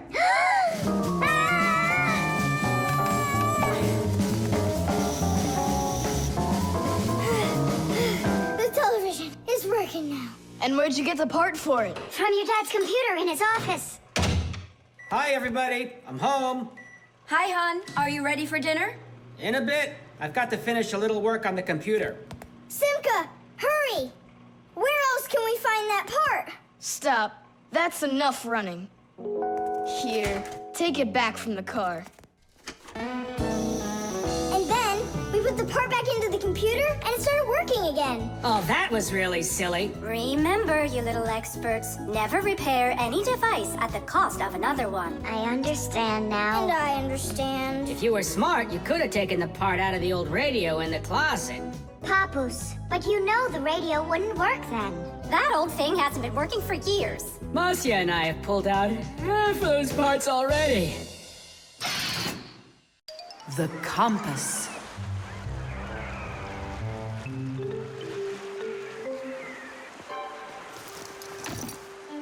Pipe all hands on the deck. Aye, aye, mateys. Shiver me timbers. Simka and Nolik, what you doing here? We're not Simka and Nolik. We're courageous pirates. Yeah, pirates. And today we leave home for the sea. Are you with us? Yes, I am. Hooray! You mean no? No hooray? Oh, yeah. You can't join us without a test. Go and find a special thing. Something no sailor should ever sail the sea without. I can do it, but how? With a map. And it's over there. I've never seen a map that's this puny. What are you talking about, puny? That took us a half hour to make. From where you're standing now. Uh-huh. From here, you mean? Guessed it right. First, head to the north until you will find... Hold on. But where's the north? It's where the North Pole. Ice and polar bears are. But how do I know which direction the North Pole is? By compass, of course. A compass is a special tool that helps sailors and pilots know in which direction they're traveling, whether in the air or on the sea. Our planet is like a big magnet that has two poles, the North Pole and the South Pole. These magnetic poles help the needle in the compass find its way. The needle is magnetized, so one of its ends will be attracted to the North Magnetic Pole and point at it, while the other end will always point towards the South. That I know, but there's no compass around here.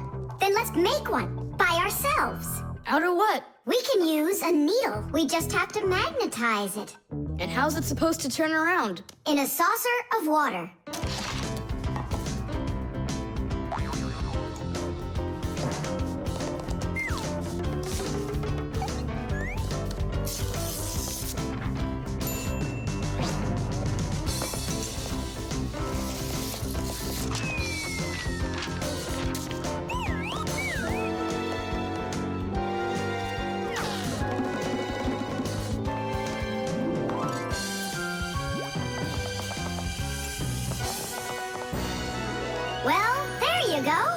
Now one end is pointing in the direction of north and the other to the south. But which points where? Well, there's the window. So that can't be the right way. The north is there. I'm really liking this sharp little fella we've got here. You calling me a little fella? No, it's just the way us pirates talk. All right then, north we go. First head to the north until you see a sleeping monster. Mateys ahoy! Monster on the horizon! Let him do it himself. Now turn to the left and go 300 paces more. 300? Exactly. I counted on myself. Uh-huh. Okay, then that means I'll go 1, 2, 3. Now straight ahead until you get right up to the giant tree. You call that a tree? Wow, amazing! I can't believe my eyes. It's a real ship compass. It's also called a marine compass. The first compass was invented more than 1,000 years ago in ancient China. With its help, the Chinese were able to travel across the desert. And about 200 years later, the compass appeared in Europe. Whether the Europeans came up with the idea for the compass themselves or took it from the Chinese isn't clear. But one thing's for sure, we Fixies remember how those early compasses were built. The first compasses were made with a magnetized needle on top of a floater inside a bowl of water. Later, the needle was put on top of a pin that let it spin freely, and it started to look like the ones we use today. Since the needle of a compass always points to the north, a sailor can easily figure out which direction he needs to turn his ship. If he wants to go north, he follows the needle north. If he wants to go south, he goes in the opposite direction. Your dad brought it home with him late last night from his work. You were asleep. Hold on. I want to check something. What's up?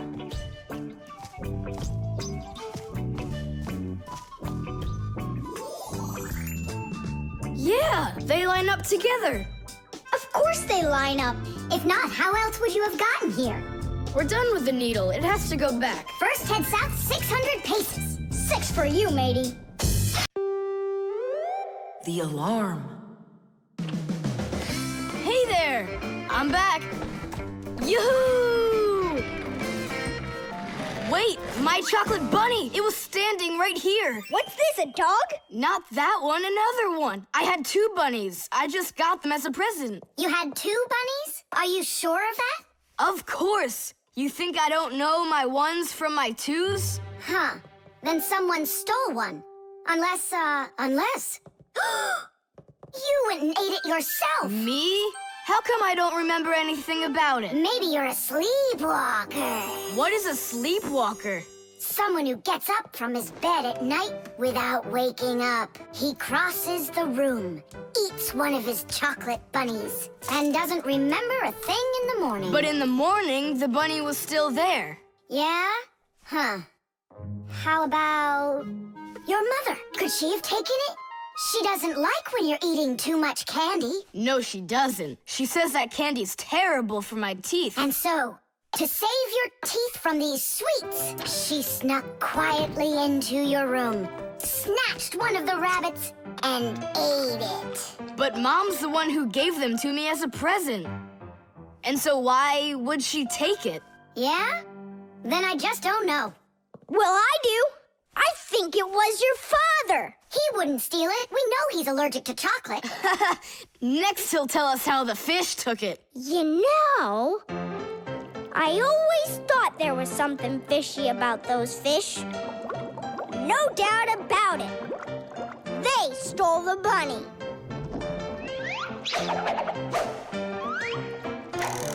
Uh-huh. And then they hid it in their aquarium. Oh, Nolik, that's funny.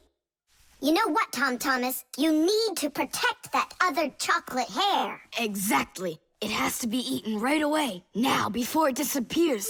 Just wait a little. You don't have to eat it. Let's think of something else. Of course, we need a security alarm. Need what? The alarm was invented to keep houses, cars, and other valuable things safe and secure. The simplest alarm is a siren or light bulb that is connected by wires to a door or window. When someone tries to open a door that has an alarm on it, the alarm goes off, making the siren howl and the light flash. Alarms can also be set up to call the police if they go off. Super! But where can we get ourselves a security alarm? You have an electronic construction kit, remember? You're right. Then bring it over here.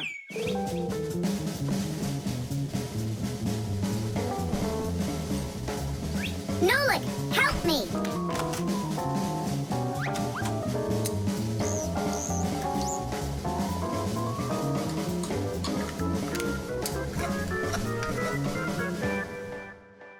Tidish!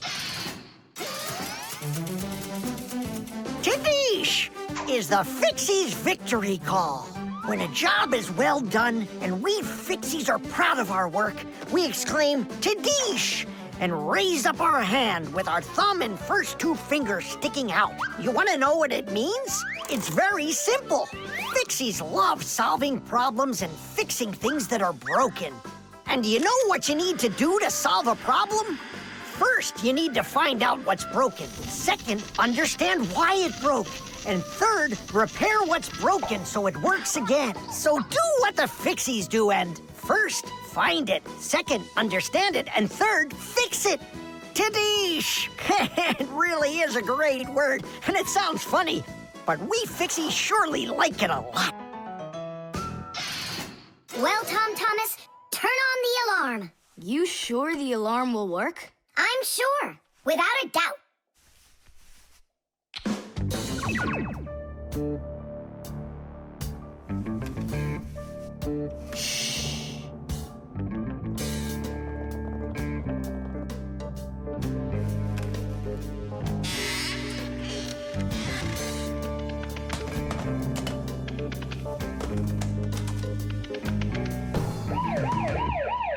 You're under arrest. Freeze!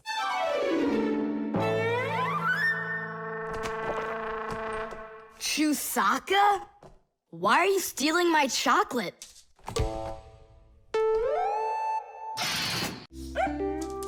The scale.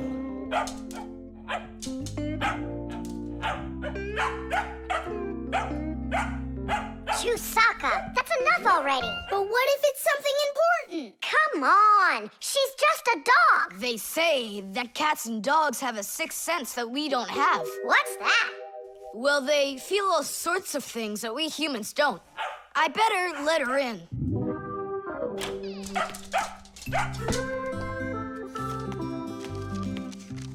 Mom and I will be home before dinner.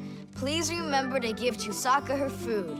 Love, Dad. Oh, how could I have forgotten this? I just can't believe it. You believe in a sixth sense now, don't you? Uh-huh. Only it looks like for Chusaka it's a sense of hunger. How much food should I give her?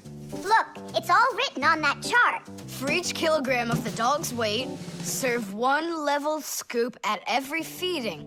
Uh-huh, I got it. How many scoops is Chusaka? Oops, I mean, how many kilograms? I don't know. Then what should we do? You don't know? We'll weigh Chusaka, that's what we'll do. With what? With a scale. There's one standing in your dad's office. You're right, let's go.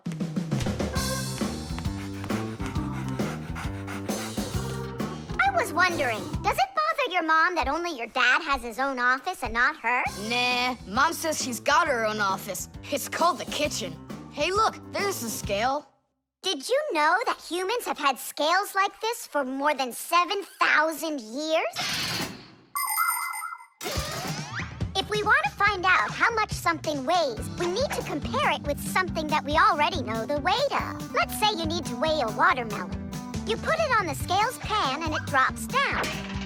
Now you keep adding weights to the other side until the two sides balance. Well, this one is too heavy, but this one is just right.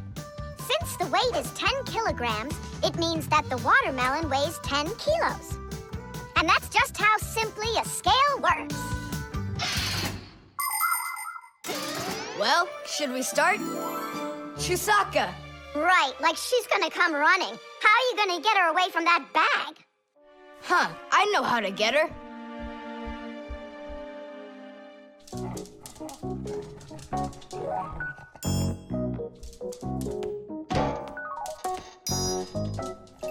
Here, hold this little piece of food while I weigh her. This may be literal, but it's way too heavy. Just hang on. Please, hurry up!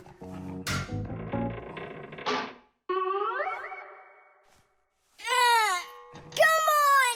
Hurry up! Done.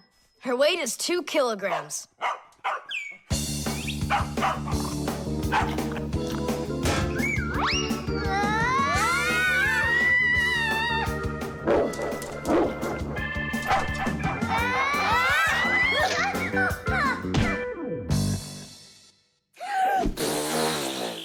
Okay, now we can feed Chusaka.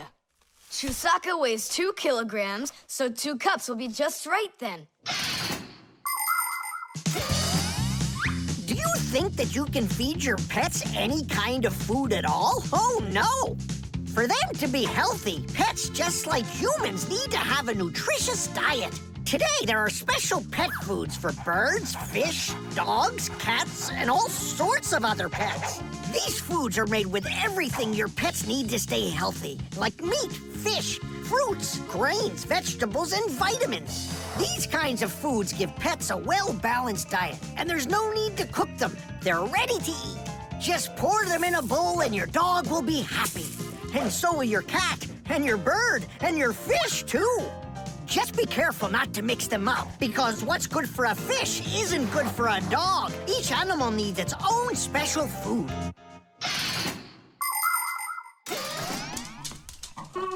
Stop! What's wrong? What's wrong? You have to take out a piece. She ate one already. All right.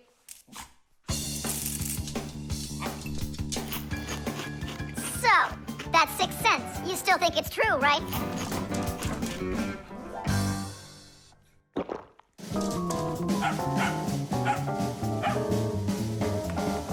What did you bring that for? Oh, Mom is calling. No way. How could she know it would rain? I knew that Chusaka had it. Hello? It was a 6 cents, wasn't it? The magnifying glass. Case number 1. Let's begin. Well, well. I see evidence of the criminal. The criminal's fingerprints, to be exact. He won't get away with it.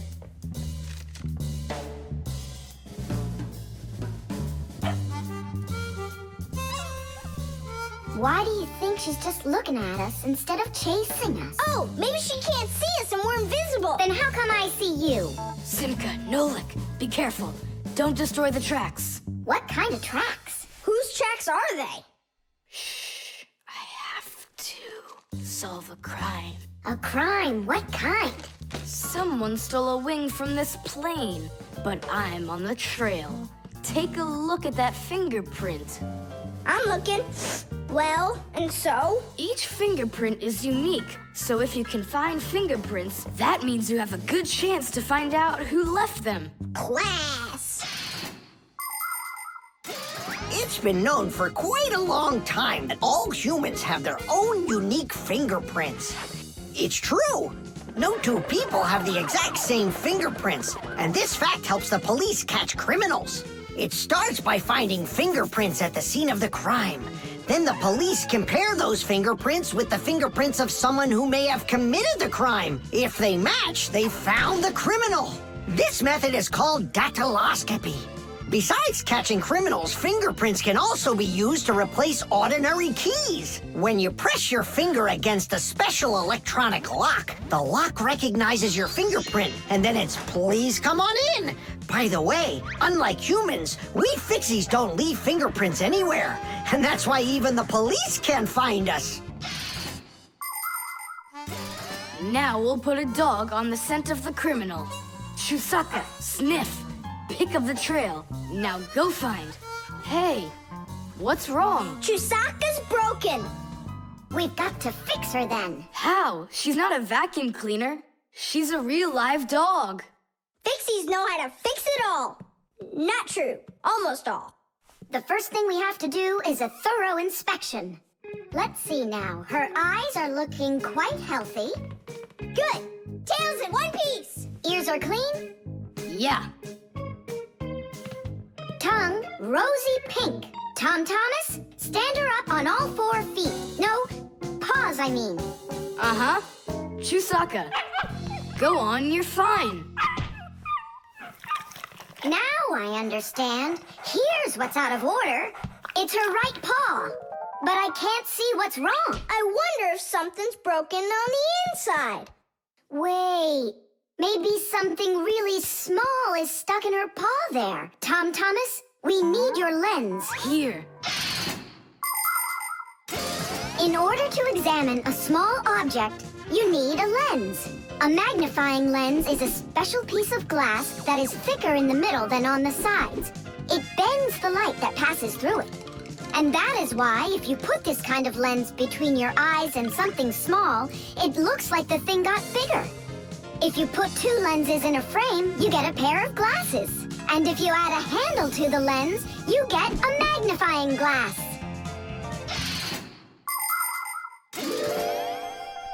There it is, a splinter.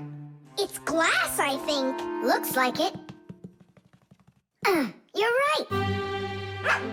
It's possible it's from the lamp in the hallway. It broke yesterday, and I guess not every little piece got swept up. Chusaka, hey there! You're all better now.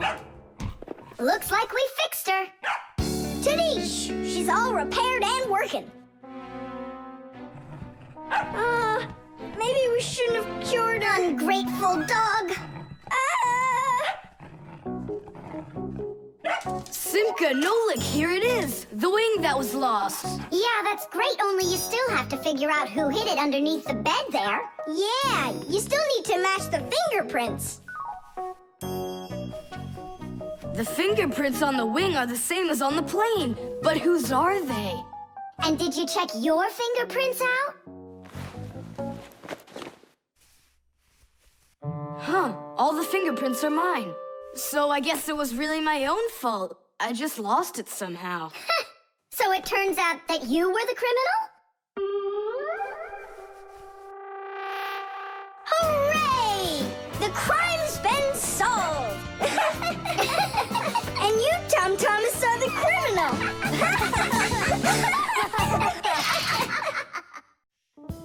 The flashlight. Where is that thing? Hi, Tom Thomas. What are you looking for? The flashlight. Ah, here it is. Why do you need it? Katya, I want to talk with her. Why not use the phone? This thing's a flashlight. It's not a telephone. No, you don't understand. Me and Katya came up with a secret code. If I flash just once, then it means, hello there. Oh, and Katya's also said hello there to you. And 2 flashes? What's that? Katya's asking if everything's all right. Now I'll tell her that everything's good. Oh, what's wrong with this? I think it's not working right. I see, Nolik, but what's wrong? Any flashlight is nothing more than a battery and a light bulb connected by some wires that are used to make a switch in between them. To turn on a flashlight, you flip on a switch. That lets the electricity flow through the wires from the battery to the bulb so it lights up. And if it won't light up, that means that the battery is dead, the light bulb is burned out, or the switch is broken. And now let's put all this theory into practice. I'm sorry, but I don't have time right now. Don't you get it? If I don't signal back, she'll think that I don't want to talk to her, and that would just be terrible. Just don't get all worked up. We'll help you. But first, we need to get the the pack-a-mat and come right back. See ya. Did you hear that? Masya, what a weird sound. Uh-huh. That's new. Now we know what the noise was. Papoose, can we use a pack-a-mat to fix a flashlight? Really, did you say a flashlight? Do you know the story about when Granddad had to travel for miles on top of a dog? It's true! He was sent on a very important mission. A huge flashlight repair. What kind was it? A special kind called a lighthouse. A lighthouse is a tall structure with a huge flashlight on top of it that is used to help ships and planes find their way. People have been using lighthouses since ancient times. The most famous of them all is the Lighthouse of Alexandria. It was built in Egypt more than 2,000 years ago, and it was more than 100 meters tall. The ancient Greeks considered this lighthouse one of the 7 wonders of the world.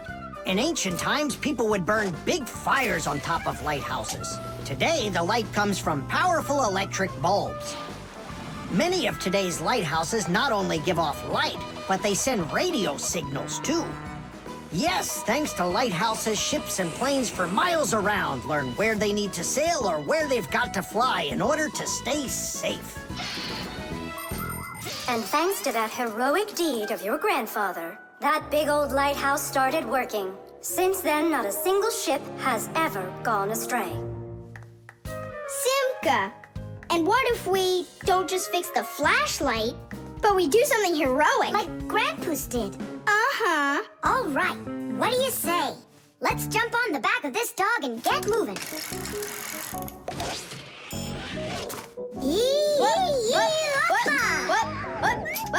What? Stop ducking. Grab hold of my hand. Uh-oh.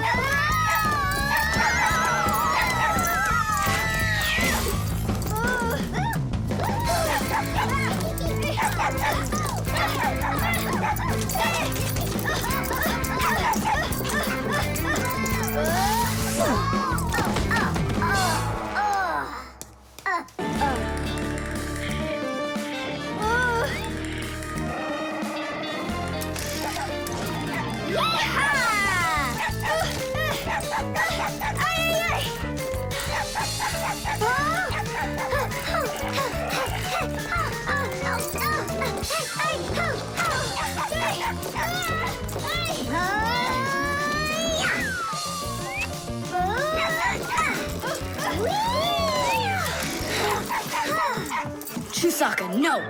Get out right now! Tidish! That was really some heroic deed. Now it's time to go get that lighthouse fixed. Tom Thomas, hand the lighthouse over. What kind of lighthouse? The one that's your flashlight. I have no use for it. What do you mean no use for it? But then how are you gonna tell Katya what she needs to know? I already told her. Watch this. No, that wasn't the deal. Yeah. You want to tell us our heroic deed was in vain? Well, if you need some heroic deed, then sure, fix it. Hooray!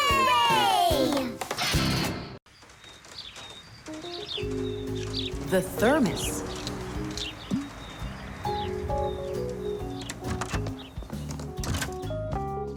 Where should I put it?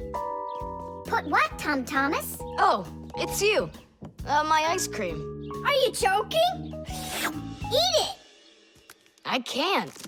Tom Thomas, are you all right? I'm fine. It's just that it's a present for my mom. Today is Mother's Day. Then you need to go give it to her. I can't. Dad and I are going to congratulate her together. What's your dad gonna give her? I don't know. But when he gets back home, the ice cream will have melted. Then put it in the freezer. And what if Mom looks in there and finds it? The surprise will be ruined. So where won't she find it?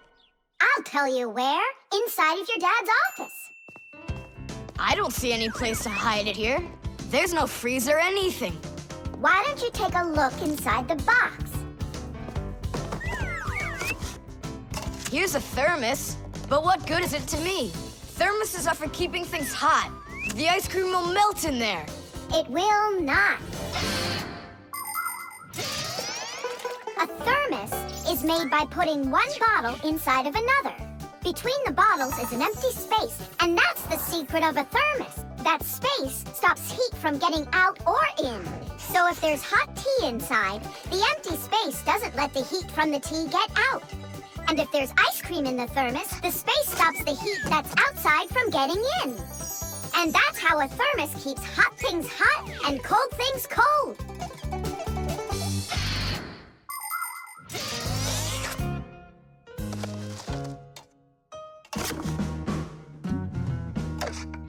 That's it. I'll go and play for a little while. He didn't even say thank you, did he, Nolik? Where are you? Nolik! I'm here! Where? In the thermos! What are you doing in there? I wanted to see that vacuum you talked about. Just don't touch anything! And don't even think of licking the foil! The ice cream's so cold, your tongue will stick to the metal. It's already stuck! What did you say? It's already stuck! Already stuck! Uh-huh. Try to unstick it. Well, is it working? Nuh-uh. And what if you breathe onto the foil? Nuh-uh. Hang on, Nolik. I'll go and get Tom Thomas. Winter is a wonderful time of year. Holidays, presents, snowballs, skates, sleds. But the cold is also something serious that you shouldn't fool around with. The most important thing is to dress warmly. Cover your head with a hat and your throat with a scarf. Then there's less chance you'll catch a cold or get a sore throat. And to keep your hands from getting chapped, don't forget to wear gloves. And never walk around in wet shoes in the winter. That's a sure way to get yourself sick. And there's one more thing I want to tell you. It's great to have fun in the cold, but use your head. Don't eat snow or stick your tongue on metal fences, poles, or doorknobs. Your tongue can get stuck so strongly to the metal that it will be very hard to get off. I wish you all a glorious winter. Tom Thomas! Nolik's tongue got stuck. Where? In the thermos. Hurry! I'll explain everything later. Dad, you're already home? Mm-hmm. Dad, why are you taking my present? What do you mean, your present? I mean this one. Since when did it become yours? Oh, hi there. What's the fuss all about? Oh, it's nothing at all. I have a surprise for you. I want to wish you a happy Mother's Day. A thermos. How wonderful. Thanks so much. Is there something in here? I don't think so. Inside there's a present from me. Vanilla ice cream. My favorite. And how did that end up in there? Thank you so much, my sweeties.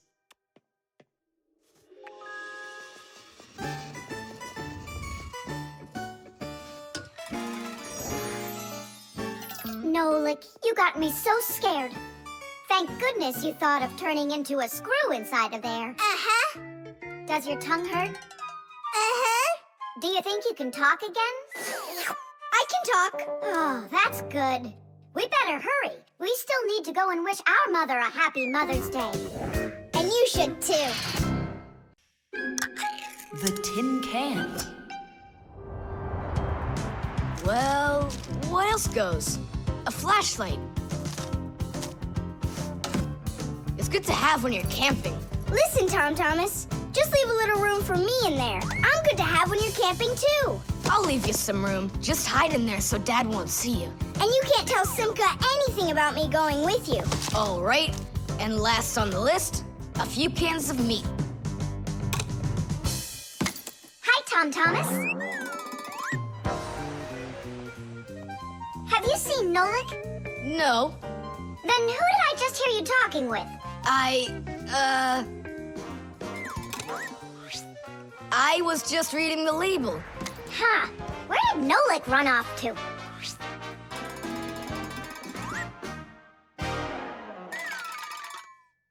Simka, do you know, how come these cans have no way to open them so you can taste what's inside? What do you mean? Don't you know what makes canned food special? It comes in a can. The thing that's special special about canned food is that it can get stored a long time without spoiling.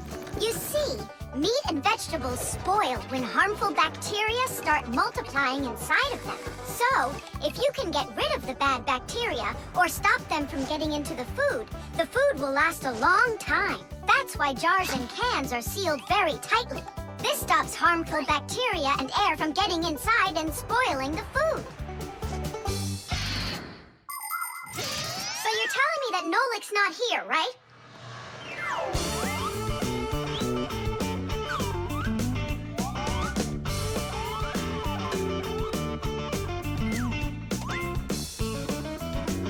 Huh.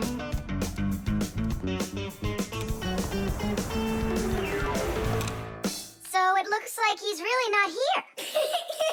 Who is that? Where?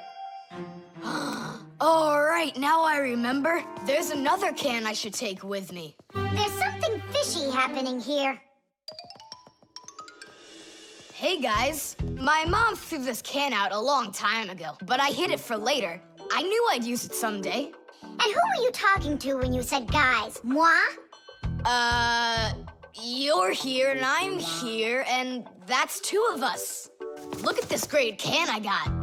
There's nothing great about it. Put it down on the floor. You see? What? Oh, it's crooked, and so what? So what? It's all swollen. And when it's like that, you know that inside the can, bad bacteria is growing and spoiling the food that's in there. It went bad? There's a way to check. On every single can, you can find the date it's good until. Sooner or later, even canned food will go bad. And of course, dairy foods like yogurt or milk can spoil in just a few days. When you buy food in the store, it's very important to always check the expiration date. The expiration date's the last day that it's safe to eat that food without worrying that it may have gone bad. You can find the expiration date on each box, jar, or can of food, so pay attention. And be very careful not to buy or eat any food after its expiration date has passed. And if you see that a can is swollen, throw it away immediately. If you eat it, your belly can swell up too. Unfortunately, when food spoils, it's impossible to unspoil it, and then even the Fixies won't be able to help. Oh, my mom probably saw that this can went bad over a year ago. That's why she threw it into the trash. Right. Shame on you for picking it out of there. You could have poisoned yourself and poisoned your dad as well. Yeah. And the other cans, are they swollen too? They're fine. Goodbye then. It's a shame I couldn't find Nolik around here. Papoose wants to give him a brand new pack-o-mat as a present. To me? Aha! I gotcha! Ha-ha! I had a feeling you would try to sneak away in Tom Thomas's bag. You lied! That's not fair! And hiding, that's fair, right? Tom Thomas, are you ready? I'm ready. Great, then let's get going. Hooray! We're going camping. I wanted to go camping too. Don't worry, I'll go camping with you. Really? Really, really, really. To that house outside our window. See how huge it is?